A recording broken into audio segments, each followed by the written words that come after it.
আমার মনে হয় সর্বশ্রেণীর মানুষের শিক্ষা গ্রহণের জন্য এই একটি ঘটনা যথেষ্ট। অঢল সম্পদের মালিক এক ধনাঢ্য ব্যক্তি।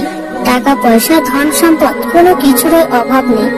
আরামায়েশের এমন কোনো বস্তু নেই যা তার সংগ্রহে ছিল না। বিশাল বিলাসী হওয়ার কারণে যখন যা মনে চাইতো তাই করতো সে। দুর্বল লোকেরা তার ভয়ে থরথর করে কাঁপত।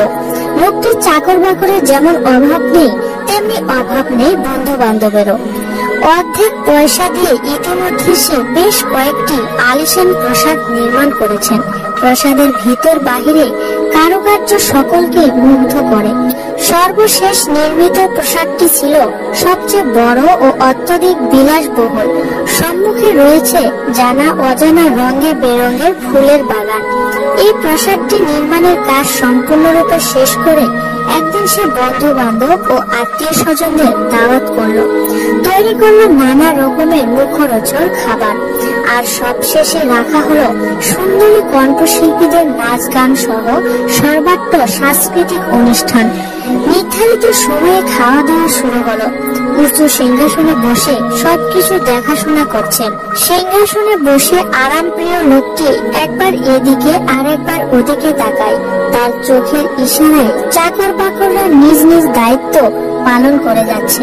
কেউ তাকে বাতাস করছে, কেউ মেহমানদের খেদমত করছে, আবার কেউ বা তার হাত পা দাবিয়ে দিচ্ছে। এক কথায় তার ইঙ্গিত ও আঙ্গুলিতে উঠা বসা করছে শত শত আদম সন্তান। এই চমকপ্রদ দৃশ্য দেখে বিলাসী লোকটির হৃদয় আনন্দে উৎফুল্ল হয়ে গেল। তার সমস্ত অন্তর জুড়ে বইতে থাকে খুশির বন্যা। মনে মনে বলতে লাগে, ওহ, আমার মতো সম্পদশালী কয়জন আছে। বিলাসপ্রিয় অত্যাচারী লোকটি যখন চরম উদ্ভব ভাব নিয়ে এসব কথা চিন্তা করছিল, ঠিক তখন প্রসাদের প্রধান ফটকে বিকট এক আওয়াজ হলো।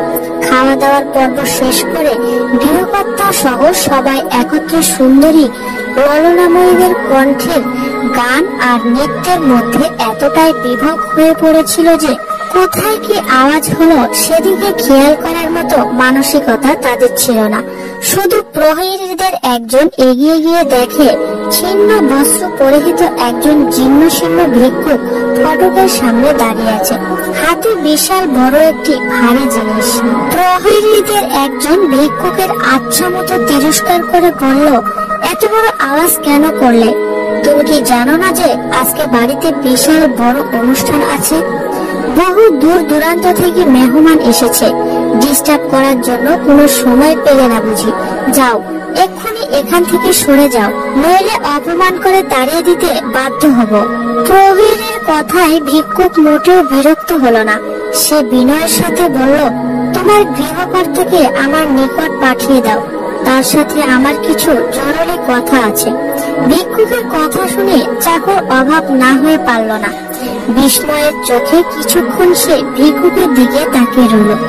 তারপর বিদ্রোহের হাসিতে হেসে বলল, তুমি কি চেনো আমার গৃহকর্তাকে?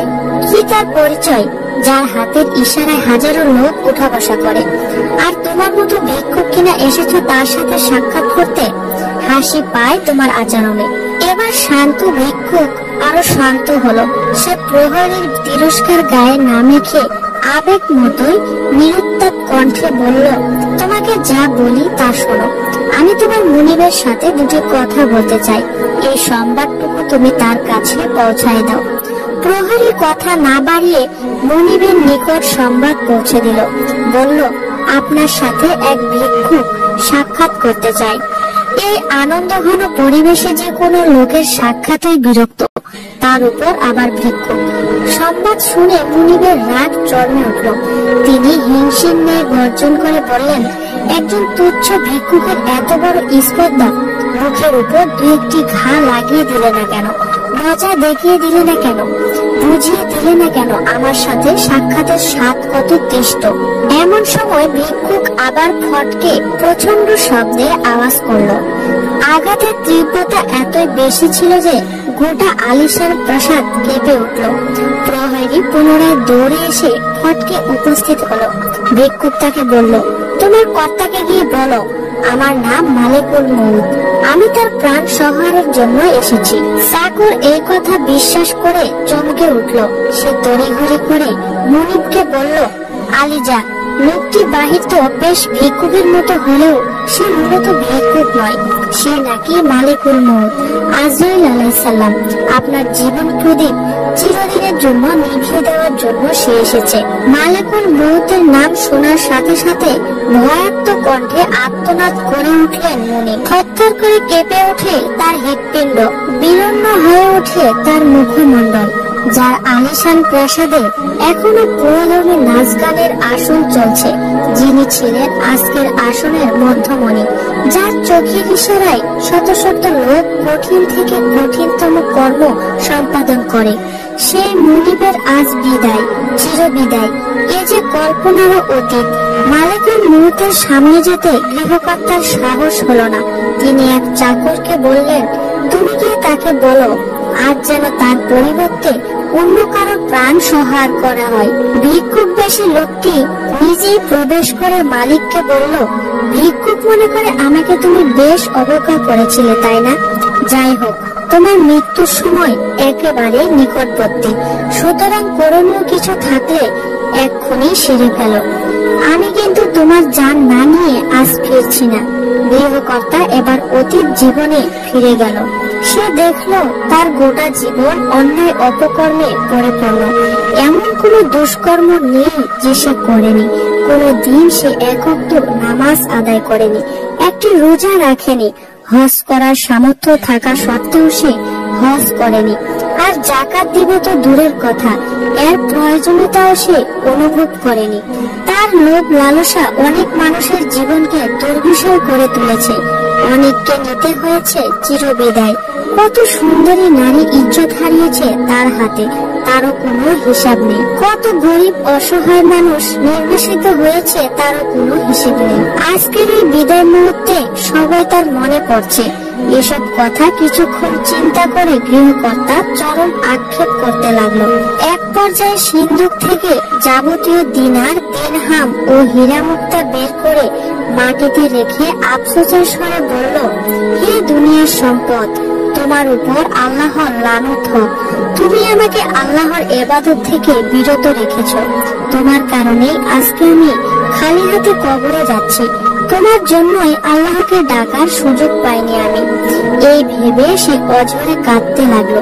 মৃত্যুর ভয়ে তার শরীর ঘামতে লাগলো। কিছুক্ষণ পর সে জীর্ণশীর্ণ পোশাকের সেই ভিক্ষুকটি বলে উঠল, বন্ধু, আর কান্না করিস না। আমি মালিকুল মউত নয়, আমি তো বাল্যকালের বন্ধু। বাল্যকাল থেকেই তোকে দেখে এসেছি অহংকার আর গরিমা নিয়ে চলতে। যখনই তোকে বলতাম এই সম্পদ মৃত্যুর সময় কোনো কাজে আসবে না, নামাজ পড়, রোজা রাখ, তাই তোর কাজে আসবে, তখনও তুই আমাদেরকে অপমান করেছিস, হায় প্রতিপন্ন করেছিস। আজ তোকে শিক্ষা দেওয়ার জন্য আমি এরূপ করেছি, আমাকে ক্ষমা করে দিস। দেখ, দুনিয়ার সম্পদ আসল সম্পদ নয়। দুনিয়াতে তোর যা সম্পদ আছে তা দিয়ে যদি একটি মাদ্রাসা, একটি এতিমখানা, গরিব দুঃখীদের দান সদকা করিস, তাই তোর আসল সম্পদ।